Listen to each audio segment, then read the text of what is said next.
السلام عليكم ورحمة الله تعالى وبركاته. أعوذ بالله من الشيطان الرجيم. بسم الله الرحمن الرحيم. الحمد لله رب العالمين الرحمن الرحيم مالك يوم الدين إياك نعبد وإياك نستعين اهدنا الصراط المستقيم صراط الذين أنعمت عليهم غير المغضوب عليهم ولا الضالين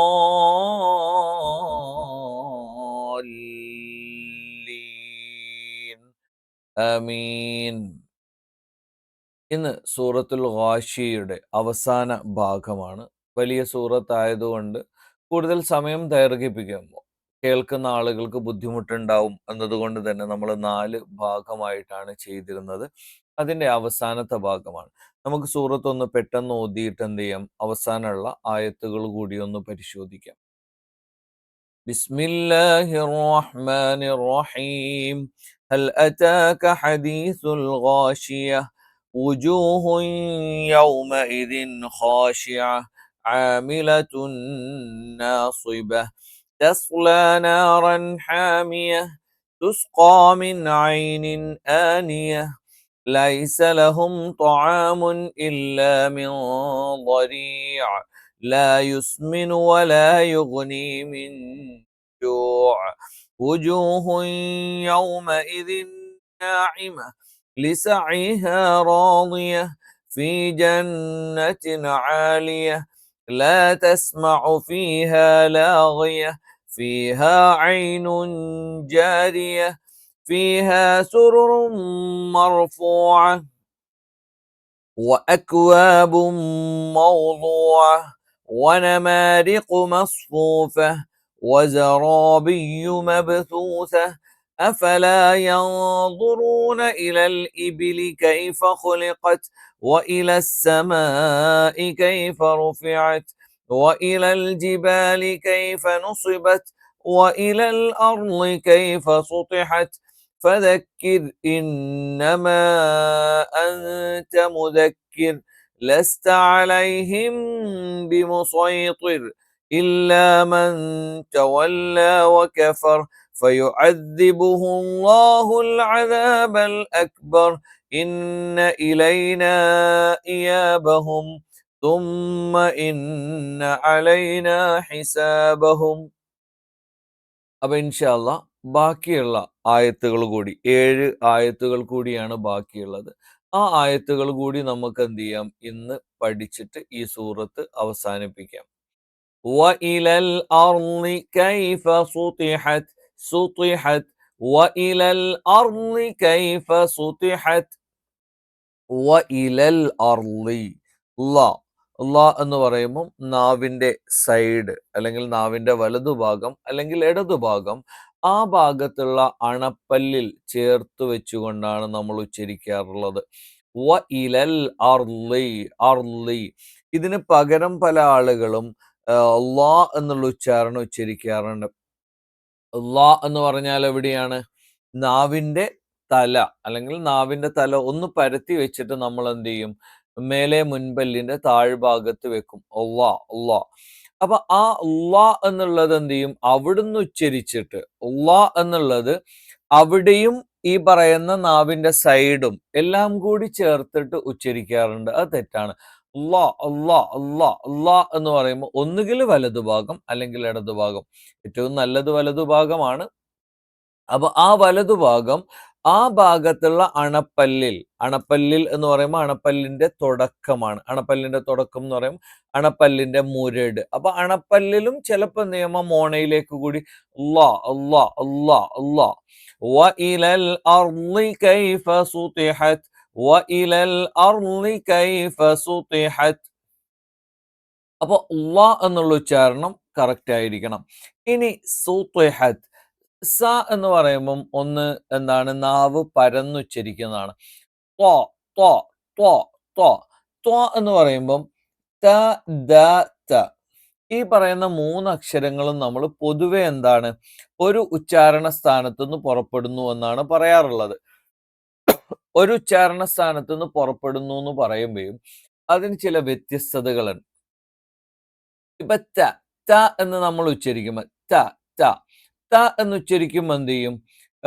നാവ് ഒന്നുകൂടി എന്ത് ചെയ്യും? ഒന്ന് പരന്ന് നിൽക്കും. നമ്മൾ നാവിന്റെ തലയും മേലെ മുൻപല്ലിന്റെ മുരടും തന്നെയാണ്. പക്ഷെ എന്ത് ചെയ്യും? ഒന്ന് പരന്ന് നിൽക്കും. സൂത്തിഹത്ത് ത, ത, ത. അതേ സമയത്ത് ദ എന്ന് പറയുമ്പോൾ കറക്റ്റ് എന്താണ്? നാവിന്റെ തല മേലെ മുൻപല്ലിന്റെ മുരട്ടിലാണ് ടച്ച് ചെയ്യുന്നത്. ത്വ എന്ന് പറയുമ്പം അതേ സ്ഥലത്ത് തന്നെയാണ്. പക്ഷെ എന്ത് ചെയ്യും? നാവ് ഇവിടെ നിങ്ങൾ ഈ ഒരു ചിത്രത്തിൽ കാണുന്നത് പോലെ എന്താണ്? ഇവിടെ എന്ത് ചെയ്യും? നാവ് ഒന്നുകൂടി എന്ത് ചെയ്യും? മേലെ മുൻപല്ലിന്റെ മുരട് തന്നെയാണ്. പക്ഷെ ഒന്ന് ബാക്കിലേക്ക് കൂടി എന്ത് ചെയ്യും? അവിടെ ഒന്ന് ടച്ച് ചെയ്യും. ത്വ, ത്വ. അപ്പൊ നാവിന്റെ മധ്യഭാഗം മുകളിലേക്ക് ഉയരുകയും ചെയ്യും. അപ്പൊ അതാണ് ത്വ. അപ്പൊ സൂത്വിഹത്ത്, സൂത്വിഹത്ത്. അപ്പൊ ഇവിടെ വ്യത്യസ്തമായ സ്വഭാവങ്ങളുള്ള അക്ഷരങ്ങളാവുമ്പോൾ നമ്മളൊന്ന് ശ്രദ്ധിക്കണം. ഇവിടെ എല്ലാവരും എന്ത് ചെയ്യും? തെറ്റിയിട്ട് ഒന്നുകിൽ സൂത്തിഹത്ത്, സൂത്തിഹത്ത്. അപ്പൊ സ്വാ ആയി പോവും. അവിടെ സായല്ല സീനാണ്. ഇനി എന്ത് ചെയ്യും? ചില ആളുകൾ നേരെ തെറ്റിച്ചിട്ട് സുത്തിഹത്ത് എന്ന് പറയും. അതും തെറ്റാണ്. അപ്പൊ ഇവിടെ ഉള്ളത് ആദ്യത്തത് സീനാണ്. സൂത്തിഹത്ത്, സൂത്തിഹത്ത്, സൂത്തിഹത്ത്. അപ്പൊ വഇലൽ അർളി കൈഫ സുതിഹത്, വഇലൽ അർളി കൈഫ സുതിഹത്, വഇലൽ അർളി കൈഫ സുതിഹത്. അപ്പൊ ഈ കാര്യങ്ങൾ എന്ത് ചെയ്യുക? ഒന്ന് ശ്രദ്ധിക്കാം. അപ്പൊ വഇലൽ അർളി കൈഫ സുതിഹത്, സുതിഹത്. അപ്പൊ ത്വ എന്ന് പറയുമ്പോൾ എന്ത് ചെയ്യണം? നാവിന്റെ ആ ഒരു മുകൾ ഭാഗം കൂടി എന്ത് ചെയ്യും? അവിടെ ആ ഒരു അണ്ണാക്കിന്റെ ആ ഒരു അണ്ണാക്ക് എന്ന് പറയുന്നത് നമ്മൾ നേരെ മീൻസ് നാവിന്റെ മുകൾ ഭാഗത്തിന് മൊത്തത്തിൽ നമ്മൾ അണ്ണാക്ക് എന്നാണ് പറയുന്നത്. അപ്പൊ അതിന്റെ നേരെ മുകൾ ഭാഗത്ത് അഥവാ നാവിന്റെ തല മേലെ മുൻപല്ലിന്റെ മുരട്ടിൽ എന്ത് ചെയ്യും? അപ്പൊ നാവിന്റെ ആ ഒരു എന്താണ് ആ തലയുടെ മുകൾ ഭാഗം കൂടി എന്ത് ചെയ്യും? അവിടെ ആ ഒരു മുകൾ ഭാഗത്ത് ടച്ച് ചെയ്യും. സൂത്തിഹത്ത്, സൂത്തിഹത്ത്. വഇലൽ അർളി കൈഫ സുതിഹത് ഫദക്കിർ ഇന്നമാ അൻത മുദക്കിർ. ഫദക്കിർ, ഫദക്കിർ ഇന്നമാ അൻത മുദക്കിർ. ഇവിടെ പല ആളുകളും ര എന്ന് ഉച്ചരിക്കാറുണ്ട്. മലയാളത്തിലുള്ള ര. അത് തെറ്റാണ്. അതല്ല റാ തന്നെയാണ്. പക്ഷെ എന്താണ്? റാ എന്ന് നമ്മൾ ഉച്ചരിക്കുമ്പോൾ തഫ്ഹീമിൽ നാവ് എന്ത് ചെയ്യും? ഇങ്ങനെയാണ് ഉണ്ടാവുക. തഫ്ഹീമിന്റെ സമയത്ത് നാവ് എന്ത് ചെയ്യും? മധ്യഭാഗമൊക്കെ ഉയർന്നിട്ടാണ് ഉണ്ടാവുക. ര എന്ന് പറയുമ്പോൾ നമ്മൾ നാവിന്റെ മധ്യഭാഗമൊക്കെ താത്തിയിട്ട് നാവ് പരത്തി വെച്ചിട്ട് നാവിന്റെ ആ എന്താണ് അറ്റം ഒന്ന് ഒടിച്ചു വെച്ചിട്ടാണ് നമ്മൾ ഉച്ചരിക്കുക. ര, ര. ഫദക്കിർ, ഫദക്കിർ, ഫദക്കിർ. രി, രി, രി. അത് പറ്റില്ല. ഫദക്കിർ. അപ്പൊ റാഉ അല്ല രായു അല്ല. അതിനിടയിലുള്ള ഒരു ഉച്ചാരണമായിട്ട് വരും. ഫദക്കിർ ഇന്നമാ അൻത മുദക്കിർ. റാ എന്ന് പറയുമ്പോൾ നാവിന്റെ അറ്റം അല്ലെങ്കിൽ നാവിന്റെ ഈ ഒരു അറ്റം അത് രണ്ട് മുൻപല്ലുകളുടെ മോണയുടെ പിൻഭാഗത്ത് നിന്നൊന്നും പറയേണ്ട ആ പല്ലൊക്കെ കഴിഞ്ഞിട്ടുള്ള സ്ഥലം. പല്ല് കഴിഞ്ഞിട്ട് ബാക്കോട്ട് വരുമ്പോഴുള്ള സ്ഥലത്തിനാണ് നമ്മൾ ഈ പറയുന്ന മോൺ. അവിടെ വെച്ചുകൊണ്ടാണ് നമ്മൾ എന്ത് ചെയ്യുന്നത്? റ, റ, റ. രി, രി, രി. അപ്പൊ റ എന്ന് പറയുമ്പോൾ നാവിന്റെ മധ്യഭാഗമൊക്കെ ഒന്ന് ഉയർന്നിട്ട് എന്ത് ചെയ്യും? നിൽക്കും. അതേ സമയത്ത് എന്താണ്? രി, രി. അപ്പൊ രി എന്നുള്ള അതേ ഉച്ചാരണം തന്നെയാണ് റാഇന് സുക്കൂനും അതിനു മുമ്പ് കെസറായാലും ഉണ്ടാവുക. അതാണ് ഇവിടെ സംഭവിച്ചിരിക്കുന്നത്. അതേ സമയത്ത് ചില ആളുകൾ ഫദക്കിർ, ഫദക്കിർ, ഫദക്കിർ ഇന്നമാ അൻത മുദക്കിർ. അത് പറ്റില്ല. അതേ സമയത്ത് കൂട്ടി ഓതുകയാണെങ്കിൽ ഫദക്കിർ ഇന്നമാ അൻത മുദക്കിറുൻ, മുദക്കിറുൻ. ഓക്കെ. അപ്പൊ മുദക്കിറുൽ ലസ്ത അവിടെ റാ ഓക്കെയാണ് കൂട്ടി ഓതുകയാണെങ്കിൽ മാത്രം. അതേ സമയത്ത് നമ്മൾ അവിടെ നിർത്തി ഓതുകയാണെങ്കിൽ ഒരിക്കലും എന്ത് ചെയ്യാൻ പാടില്ല? അത് ചെയ്യാൻ പാടില്ല. ഫദക്കിർ ഇന്നമാ അൻത മുദക്കിർ, മുദക്കിർ. അപ്പൊ ദ എന്ന് പറയുമ്പോൾ വളരെ സിമ്പിൾ ആണ്. നാവിന്റെ തല നേരെ കൊണ്ടുപോയിട്ട് മുൻപല്ലിന്റെ തലയിൽ വെക്കുക. അഥവാ ഇതാണ് മുൻപല്ലെങ്കിൽ മുൻപല്ലിന്റെ തലയിൽ നാവിന്റെ തല കൊണ്ടുപോയി വെക്കുക. അതിനെയാണ് നമ്മൾ എന്ത് ചെയ്യുന്നത്? ദ. ഫദക്കിർ ഇന്നമാ അൻത മുദക്കിർ. മുദക്കിർ. അപ്പൊ ഇതിൽ എന്ത് ചെയ്യുക? നിങ്ങൾ റാഇന്റെ ഉച്ചാരണം അങ്ങ് പഠിക്കുക. അപ്പൊ ഒരായത്തിൽ തന്നെ നിങ്ങൾ എല്ലാം പഠിക്കണം എന്ന് ഞാൻ പറയുന്നില്ല. ഓരോ ആയത്തുനിന്നും എന്ത് ചെയ്യുക? ഓരോ കാര്യങ്ങൾ പഠിച്ചു വെക്കുക. ഒരായത്തുനിന്ന് ഒരു കാര്യമെങ്കിലും പഠിച്ചു വെക്കുക. അങ്ങനെ കുറേ ആയത്തുകൾ, കുറേ സൂറത്തുകൾ അങ്ങ് കഴിഞ്ഞു പോകുമ്പോൾ ഒരുവിധം എല്ലാ കാര്യങ്ങളും നമ്മൾ പഠിച്ചിട്ടുണ്ടാവും. പിന്നെ എന്തെങ്കിലും ചെറിയ അഡീഷണൽ ആയിട്ടുള്ള പുതിയ എന്തെങ്കിലും കാര്യങ്ങൾ ഉണ്ടെങ്കിൽ നമുക്ക് എന്ത് ചെയ്യാം? ആ സമയത്ത് പഠിച്ചു പോകാം. അപ്പൊ ഇവിടെ ഇത് ഓക്കെ അല്ലേ? ഫദക്കിർ ഇന്നമാ അൻത മുദക്കിർ. മുദക്കിർ. അപ്പൊ രായല്ല.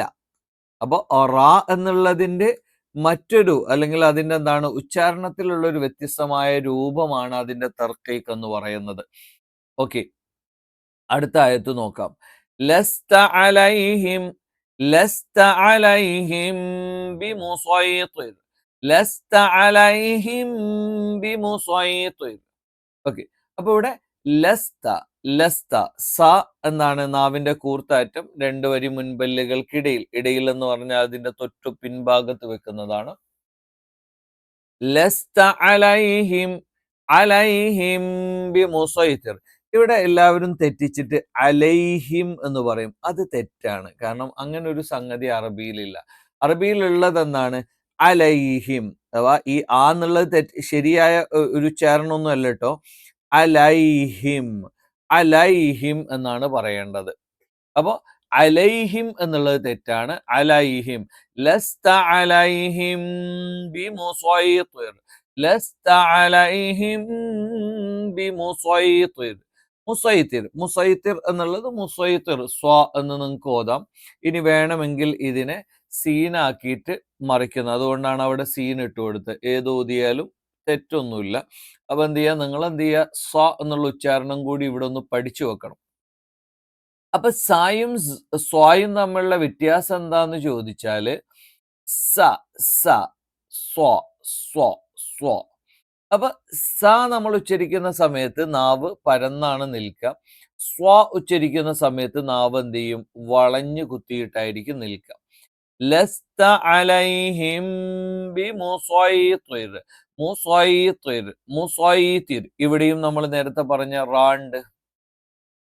ഇവിടെ ചിലപ്പോൾ എന്ത് ചെയ്യും? ഈ റാ നമ്മൾ തർക്കീക്കാക്കിയിട്ട്, അല്ലെങ്കിൽ റാനെ നമ്മൾ നേർപ്പിച്ചുച്ചരിക്കുന്നത് കൊണ്ട് ചിലപ്പം ഇവിടെ വരാവുന്ന ഒരു തെറ്റ് മുസൈത്തിർ എന്നുള്ളതിന് പകരം മുസൈത്തിർ എന്നായി പോവും. അത് തെറ്റാണ്. ഇനി നമ്മൾ ഇതിനെ തോ ആക്കി ഉച്ചരിക്കുമ്പോൾ എന്ത് ചെയ്യും? ഇവിടെ റാ മുസൈത്തിർ എന്ന് വേണ്ടതിന് പകരം മുസൈത്തിർ റാ എന്നുള്ള തഫ്ഹീമാക്കി ഉച്ചരിക്കും. അതും തെറ്റാണ്. ലസ്ത അലൈഹിം ബിമുസൈത്തിർ ഇല്ലാ മൻ തവല്ല വകഫർ. പിന്നെ ഇതില് അലൈഹിം ബി. അലൈഹിം ബി സുക്കൂനുള്ള മീമാണ്. അതിനുശേഷം ബാ വന്നാൽ ഇഖ്ഫാ എന്നാ പറയാ. ആ മീമിനെ നമ്മളൊന്ന് അവ്യക്തമാക്കിയിട്ട് പറയാം. അലൈഹിം ബിമുസൈത്തിർ എന്ന് പറയുന്നതിന് പകരം അലൈഹിം ബിമുസൈത്തിർ. അപ്പൊ മീമിനൊന്ന് അവ്യക്തമാക്കിയിട്ട് ഉച്ചരിക്കും. ഇല്ലാ മൻ തവല്ല വകഫർ. ഇല്ലാ മൻ തവല്ല വകഫർ. അതിൽ അക്ഷരങ്ങളൊക്കെ നമ്മൾ പറഞ്ഞതാണ്. ഇവിടെയുള്ള ഉച്ചാരണത്തിന്റെ പേരാണ് ഇഖ്ഫ എന്ന് പറയും. സുക്കൂനുള്ള നൂനിന് ശേഷം താ വന്നാൽ അവിടെയുള്ള ഉച്ചാരണം ഇഖ്ഫ. നൂനിന് അവ്യക്തമായി. മൻ തവല്ല. മൻ തവല്ല എന്നല്ല, മൻ തവല്ല. നൂനിനൊന്ന് അവ്യക്തമാക്കി ഉച്ചരിക്കും. ഇല്ലാ മൻ തവല്ല വകഫർ. അപ്പൊ ഇവിടെ തവല്ല വകഫർ. വാവ് തെറ്റിക്കരുത്. വാവ് ചുണ്ട് വൃത്താകൃതിയിൽ വെച്ചുകൊണ്ട് ഉച്ചരിക്കണം. അല്ലാതെ മേലെ മുൻപല്ലിന്റെ താഴ്ഭാഗം താഴെ ചുണ്ടിന്റെ പള്ളയിൽ വെച്ചിട്ട് ഫാഇന്റെ ഉച്ചാരണ സ്ഥാനത്ത് നിന്ന് ഒരിക്കലും എന്ത് ചെയ്യാൻ പാടില്ല? വാവ് ഉച്ചരിക്കാൻ പാടില്ല. അപ്പൊ ഇല്ലാ മൻ തവല്ല വകഫർ ഫയുഅദ്ദിബുഹുല്ലാഹുൽ അദാബൽ അക്ബർ. ഫയുഅദ്ദിബുഹുല്ലാഹുൽ അദാബൽ അക്ബർ. അപ്പൊ ഇവിടെ ഇത ഇത എന്ന് പറയുമ്പോൾ നാവിന്റെ അറ്റം മേലെ മുൻപല്ലിന്റെ താഴ്ഭാഗത്ത് വെച്ചുകൊണ്ടാണ്. ഞാനിവിടെ അത് പറയാൻ കാരണം ഇവിടെ അള്ളാ എന്നുള്ള ഉച്ചാരണം ഇവിടെ 3 ഉച്ചാരണങ്ങളാണ് പ്രധാനമായിട്ടും വരിക. ഒന്ന് അള്ളാ, അതേപോലെ തന്നെ ളാദ്, ദെൻ എന്താണ് അള്ളാ എന്നുള്ള ഉച്ചാരണം. ഈ 3ഉം പല ആളുകളും അങ്ങോട്ടും ഇങ്ങോട്ടും തെറ്റിദ്ധരിക്കുകയും ഉച്ചരിക്കുകയൊക്കെ ചെയ്യുന്നുണ്ട്. ശരിക്ക് അള്ളാ എന്ന് പറയുന്നത് എന്താണ്? നമ്മളെ ലാമില്ലേ? ല. അതിന്റെ ഒരു മറ്റൊരു വകഭേദം എന്നുള്ള നമ്മൾ രി എന്ന് പറഞ്ഞില്ലേ? അതേപോലെ ലാമിന്റെ ഒരു മറ്റൊരു വകഭേദം കൂടിയാണ് എന്ത് ചെയ്യുന്നത്? അള്ളാ. അള്ളാ എന്ന് പറയുമ്പോൾ നമ്മൾ അവിടുന്ന് തന്നെ ഉച്ചരിക്കണം. അപ്പൊ വായുടെ ഉള്ളിൽ എന്നുള്ള ഒരു സംഗതി വരും. അള്ളാ, അള്ളാ, അള്ളാ എന്ന് പറയും. അപ്പൊ ഈ അള്ളാ എന്നുള്ളത് നേരെ എന്ത് ചെയ്യും ആളുകള് അള്ളാ എന്ന് പറയും. അള്ളാ ലാദാക്കിയിട്ട് പറയും. അത് തെറ്റാണ്.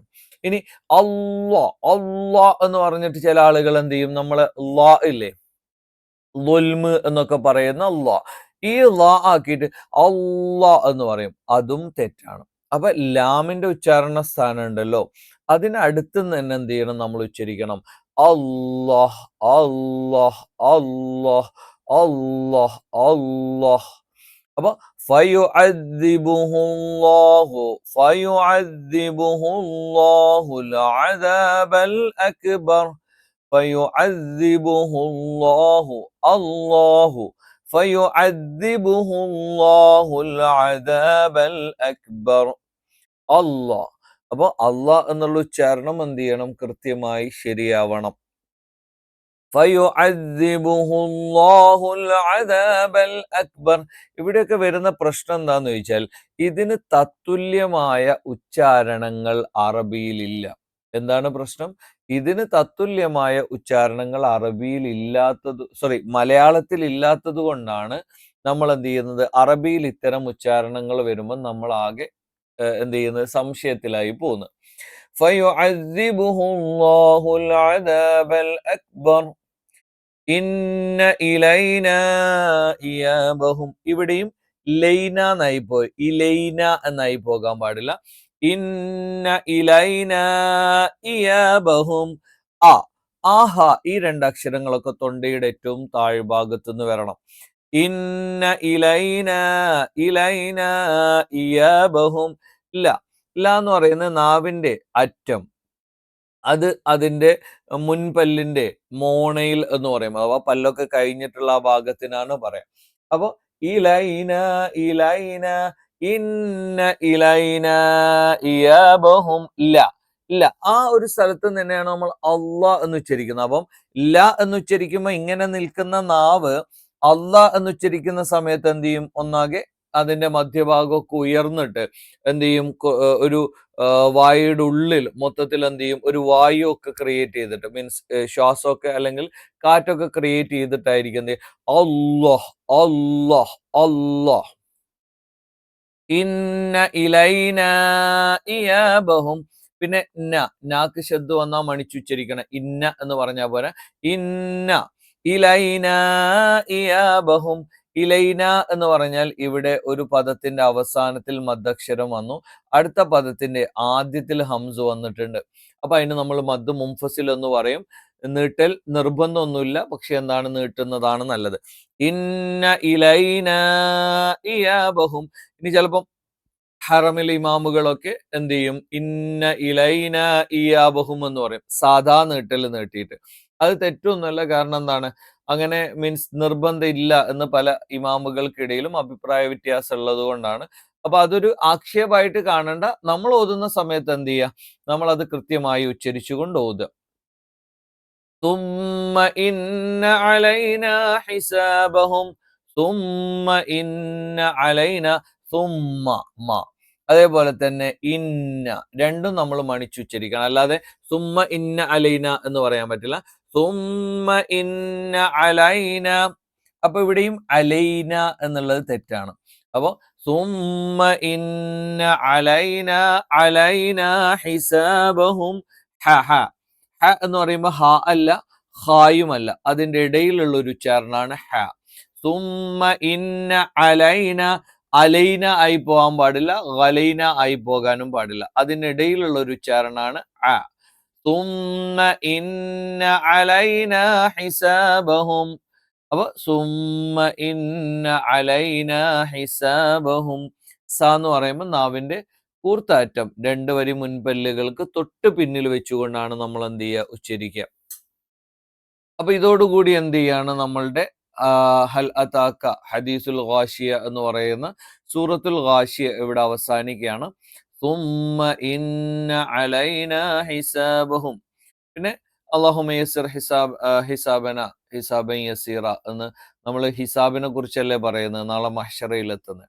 അപ്പൊ എന്ത് ചെയ്യുക, അവിടെ അള്ളാഹുവിനോടൊന്ന് പ്രാർത്ഥിക്കുക, നമ്മളുടെ ഹിസാബ് എന്ത് ചെയ്യണേ, എളുപ്പമാക്കി തരണേ എന്ന് പ്രാർത്ഥിക്കാം. അപ്പൊ ഈ സൂറത്ത് ഒന്ന് ഓതിയിട്ട് നമുക്ക് എന്ത് ചെയ്യാം, പെട്ടെന്ന് ഈ ഒരു ഭാഗം അവസാനിപ്പിക്കാം. ബിസ്മില്ലാഹിർ റഹ്മാനിർ റഹീം. ഹൽ അതാക ഹദീസുൽ ഗാശിയ വുജൂഹുൻ യൗമഇദിൻ ഖാശിയ ആമിലത്തുൻ നാസിബ തസ്ലാ നാറൻ ഹാമിയ تسقى من عين آنية ليس لهم طعام إلا من ضريع لا يسمن ولا يغني من جوع وجوه يومئذ ناعمة لسعيها راضية في جنة عالية لا تسمع فيها لاغية فيها عين جارية فيها سرر مرفوعة وأكواب موضوعة ونمارق مصفوفة وزرابي مبثوثة أفلا ينظرون إلى الإبل كيف خلقت